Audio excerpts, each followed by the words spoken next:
Hello, good morning, everybody. All right, I'm wearing cheesy dollar shades or safety glasses for work, just for a gag. This is A.G.E.E. anime, gaming, and everything else. All right, guys, we got a couple topics today, and this is just the first episode of this podcast that we're doing. We'll be having some guests later on, but usually it's just hoping to have somebody, not just somebody, but more people along the lines. Just talk, hang out, crack jokes, talk about basically the nerd community. And I got a couple topics today. Let's start off with some good ones. We'll go into some bad ones later on. All right, first off, we want to start off with what I call the Battle Royale era. It's a arc of gaming which, 2000, oh, is it 16, 17, there was like the short campaign where it's like, Final Fantasy 15, where, you buy a Final Fantasy game for a campaign and you could get through it in 2 days. Which the Japanese voice actor of Natsu, that's what he did. He was the first guy who went out and be like, oh yeah, dude, 2 days, done. Now, if you wanted, stuff outside of that, like, side quests, everything else there, I mean, they have it, and I've myself have gone 120, 100, probably like 140 hours on, that just exploring everything. You could easily go close to 200. But as far as campaign-wise, I thought it fell short. Right now, we're in this era where we're doing the Battle Royale, which we got Fortnite. I'm an H1Z1 guy. H1Z1 just had an update not too long ago. There's a second map, which is very different. And then it was very hard to learn because the handguns to me are basically useless. It's a lot about the loot crates. Some of them fall from the sky, some of them are hidden, and if you hear like this static, you get closer to it. It could be from a combat shotgun to a sniper rifle to an assault rifle. There's a couple different kinds of assault rifles. Now, there is more different weapons in Fortnite, and there is no melee or building in H1Z1, but I think they actually did a good job with it. As far as what I expect from Fallout, I mean, I'm not a Fallout guy personally, although I've watched a little bit, I respect it. I just think that we're right now just concentrating too much on that. I mean, PUBG too. I mean, yeah, Fortnite has made a killer revenue on this, but I mean, I know some of the guys that play them. A lot of them are actually professional baseball players. The big giant screens that are like 50 by 50. I'm not sure how they did it with a wireless controller, because that's really freaking long. But they actually hooked up a system to it, and they actually played on the Jumbotron. A few teams, actually. The Milwaukee Brewers are actually the one I saw playing the Jumbotron, which is pretty nice. But if you take a look at the Tampa Bay Rays, the Boston Red Sox, yeah, they play a lot of Fortnite. They actually say that this guy David Price, Red Sox pitcher, they actually said he potentially injured his hand by playing a ton of Fortnite, which is actually pretty hilarious. I mean, I'm not too much of a Fortnite guy. I mean, there has been some things I have seen. I won't go into it, but regardless, I think we're just, I'm enjoying this, especially since we didn't have to pay a ton. I get that there's upgrade packages, costumes, all that. And I also do understand that, you know, it's free gaming, guys. You can't complain too much. But, well, that's my opinion at least. And as far as the other games go, I remember someone, I mean, think about it. You just bought Final Fantasy 15 for the first time. As soon as it came out, $60. If you're a hardcore fan, you bought the collector deluxe. Some people could have paid easily 100 something for it. You got 2 days worth out of it. That sucks. That really sucks. And I know how many years went into making it. Which, since we're on the topic of Square Enix, regardless if Disney bought people out or not, did you honestly think that it was going to be by Christmas time of 2018. As I'm making this right now, it's July 14th. I reserved the copy. Um, hmm. Black Friday last year, and they said last day of the year 2018, and also the one next to it was Red Dead Redemption 2. And I'm like, those two are going to be competing against each other? And I'm like, okay, first off, it's New Year's Eve, which I'm not sure if that's a good idea or not. I understand if it's a midnight release, it's the 30th or turns midnight. Ooh, I grab my copy and let's just game until I fall asleep and then repeat. If you don't try and compete the whole thing because, you got a New Year's party to go to. Although I can actually picture somebody, doing that. It's like, oh man, I'm not feeling well. Where it's just kind of like, boom. Hey man, I got 20 hours in Red Dead 2, and he goes, dude, is that because you're sick? And he's like, maybe. I know some guys that would. I actually remember in high school, my friends weren't, not just my friends, but there's a couple of guys where this is part of Call of Duty when Black Ops came out. They said, yeah, you know what, I'm not too hyped on it. They say the campaign's garbage, blah, blah, blah. There was a good number of guys. There was at least a dozen of them. They all skipped school, got Black Ops, and decided to play through the campaign and a little bit of the MMO. Which, that was a good one. That was a good one, if you ask me. Especially just, how they did the classes, the weapons. It was a good time. But back to Square Enix with Kingdom Hearts 3. Am I glad that... I mean, it's just... This is the only game that I'm really into where it goes, oh hey, we're going console, handheld, handheld, handheld, console, spin-off, originally on a handheld, yeah. Birth by Sleep was PSP. And then it's just kind of like, okay, we get it, Square. You're going to make money off us no matter what. Because you make good games. But I am so glad, let's see. If I look up at my collection right now, I've got Kingdom Hearts 1, Kingdom Hearts 2. I actually rented it when I was a kid the first time. I got Kingdom Hearts 1.5, 2.5. And that's because I wanted to play it on the 3, but that's it. I don't have Dream Drop Distance. I don't have 2.8. When I was waiting on 3 and I saw 2.8, I thought of it as a kick to my balls. As in, go, come on. You gotta be kidding me, man. You've got to be... I was mortified. I was annoyed.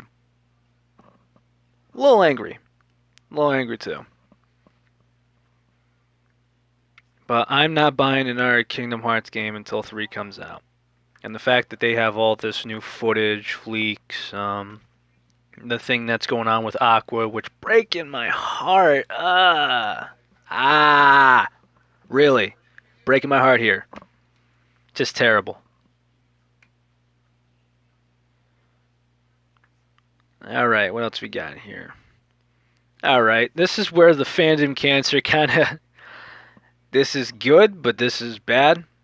What happens is, I forgot what Pokemon game this is going to be. There's been a lot of them. Pokemon's been around for decades. It's one of those ones where you're just like, hey, this gets kids into anime. This makes people explore, want to do more, makes the mind more creative, imaginative, and that opened. It kind of opened my heart to animation and everything else as a whole, along with my cousins as well. But now we got this option to give Pokemon hair. Now this could be bangs, this could be a perm. There's probably more other options, but some people are mortified. Now, is this because you're changing a original Pokemon's look? Because we're talking the ones that were explained. Go ahead and look this up. Just go Pokemon hair in the Google search tab. You will see what I'm talking about. And the ones that they did the hair concept on were Pikachu, which is easily the most iconic, if not top five, most iconic Pokemon of all time. And then Eevee. Come on. Pikachu and Eevee having hair. Hey, what's next? Let's give Charizard, let's give him a man bun. Yeah. Because, I mean, what's next? You're going to make a DLC for it? Oh, wait, that's right. It's Nintendo. It's not anything on Xbox and PS4. Ha! Sorry, I just had to. But regardless on what you think of Pokemon, I mean, I'm not sure if I say no to this or if I'm mortified. I can't say that I'm angry about this, but I can't say yes. I mean, I get that you want to be creative and things change over the course of going on 3 decades. Probably approaching into decade number 4. But changing a Pokemon's overall look and just kind of nitpicking things like that, sometimes you just gotta leave it alone. That's just me. Just gotta leave it alone. And that's where we go into fandom cancer. Now, to start off with this, MomoCon is being banned from cons. A lot of people reaching out, guys saying that they've been inappropriately touched in the anal region, girls saying that they've had their breast exposed in public and behind closed doors. Now, some people are going to argue saying, "Oh, there's video evidence," and there's no video evidence. There's these are only claims. Everything else, which is kind of like, okay. There's a lot of claims. Many, many, many claims. All of them are not true. And the fact that she came out and said, it's my ADHD. Well, I've been told that I've been misdiagnosed and I have ADHD. It's been better as I've aged. That's just how it goes. It doesn't go away. But I have never... The thing is, when you have a learning disability like myself, there's 2 ways to... Well, there's actually 3 ways to go about it. There is, like me, I try not to have this get to me. I try and tackle every single task at hand. I don't use this as an excuse. I just try and say, you know what, I'm better than that. Let's go forward. Let's knock this out of the park. That's my mindset. Then we have others that are just being like, just give me another moment or two, learn disability here. And then there's, I have a learning disability. I need compensation. Yeah, screw that. There's some people I know that have legitimate cases, but you're going to use ADHD for groping? Please spare me. Spare me. Honestly. It's stupid. Don't. Just don't. That's just kind of how it goes. Which, since we're on the cancer subject, 2 animes that let's see, in 2018 so far that I think have just been completely just off is Darling in the Franxx and, well, you guys kind of know this, High School DxD, Season 4 or Hero. Now, I'm a DxD writer. Let's see, I got probably about a dozen of them. Let's see, Rias, Akino, Zenovia, Koniko, Nico Pyre. Yeah, I got a lot of them, okay? It's probably about a dozen of them. And I honestly think that the girls are great. Some you kind of wonder personality and such, like Ravel, you could play around with the personality a bit. Akino, you can. Zenovia's a weird one. Hard to figure out. Regardless, the girls have potential as characters. But there's a couple of things as you go along with DxD. Now, mind you, I wasn't in favor of Season 4. I know some people that have watched Season 1 and then just said, I'm just scrapping the mess. If you go... The thing that attracted me to High School DxD and had me watch the whole thing, excuse me, was the original concept, where you have angels, fallen angels, devils.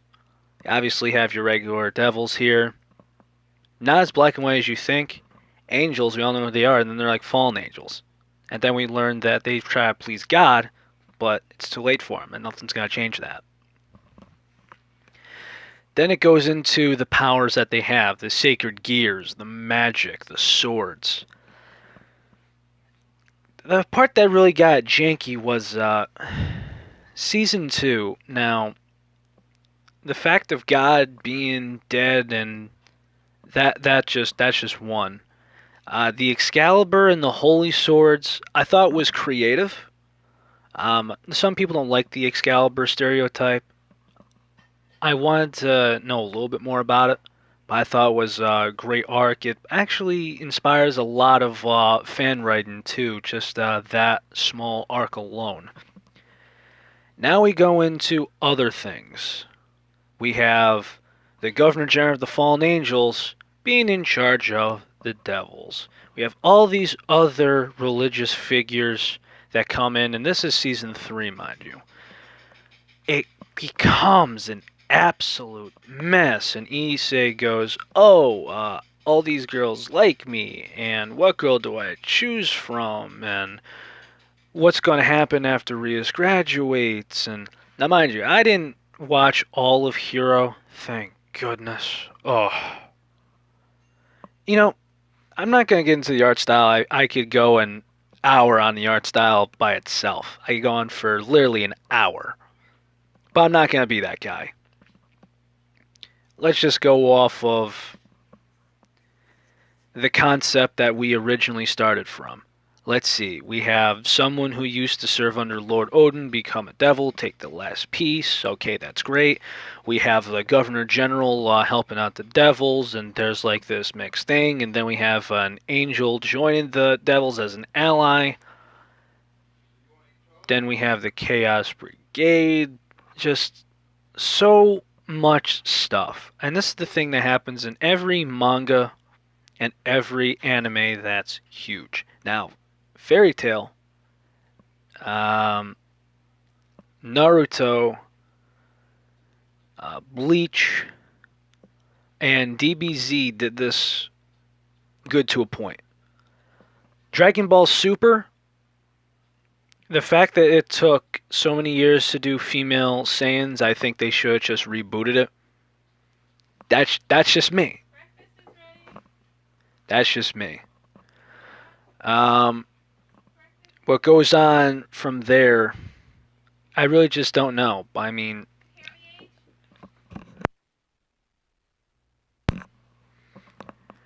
sorry about that. But what happens goes on from there is you have sometimes where you just gotta say, when do you stop? Or when do you drift on? And when I write stories, when I write fan fiction, there's a point where you get to the climax, and then you have the happy ending. So sometimes I like to close the gap a little bit. Because what happens is you're going at a great pace, you're going at a great pace. You reach its peak, you think it's reaching its climax, and then you're like, okay, let's put in the details here, let's put in the details there. You kind of, it's hard because you can't make it too boring. You can't make it too boring. And that's one thing that's hard. And if you ever see movies of where, they have their, let's go with a romance. They have their first kiss, and it usually ends about 5 minutes after that first kiss. Reason being is because it reached its great happy moment, and then it will tail off. And when you tail off and it gets boring, it ruins the excitement. And that's one thing. Not only that, but you get too off track. For instance, Masamuzume, they did this farm arc where, Kimihiro's on a farm, he's milking babes, there are cows, and he's got all these other things there, and you watch Masamuzume and read the manga for the main girls and how he's living in a monster girl house. How his house is given up to these women that just happen to be monsters. A snake, a spider, whatever. That then you go off to a farm and those girls are off to the side, and you're just kind of putting in cheap hentai in it and getting off of the regular story. It's like, when do you end it? Thank goodness they did on their end. But the same thing goes with DxD. It's like, okay, you've reached a point. You've already tweaked the original concept.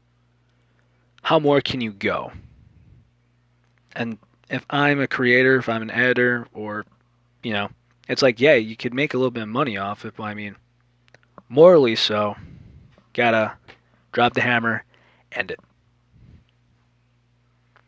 That's really it, and that's really all I got. As far as Darwin and the Franks go, last topic before I head off. It's just kind of one of those. Now, some people think that, you write dark, you watch dark stuff. You got these things where it's kind of like, oh yeah, by the way, my parents dropped me off where I thought was daycare. I'm like, bye! And the next thing you know, I'm given a code name, and I'm taught to fight. And I'm treated worse than a military soldier. My goodness, at least, military soldiers get calls home. They can actually go to certain places. They're actually known intel. Like, what I mean? They actually tell these guys stuff. These guys are brainwashed. They try to be human machines. I know they're fighting in machines, mind you. But they're raised to be human machines, which is awful. Terribly awful. And the fandom cancer of like, oh, this is the best girl. This girl's an asshole for doing nothing wrong. You guys probably watch High School DxD Hero. Probably do it for the babes as well. But really, guys,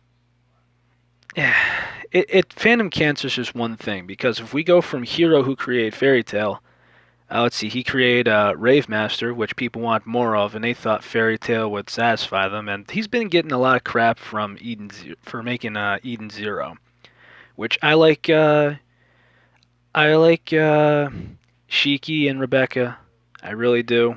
Now, some people are gonna say, "Oh, I see, I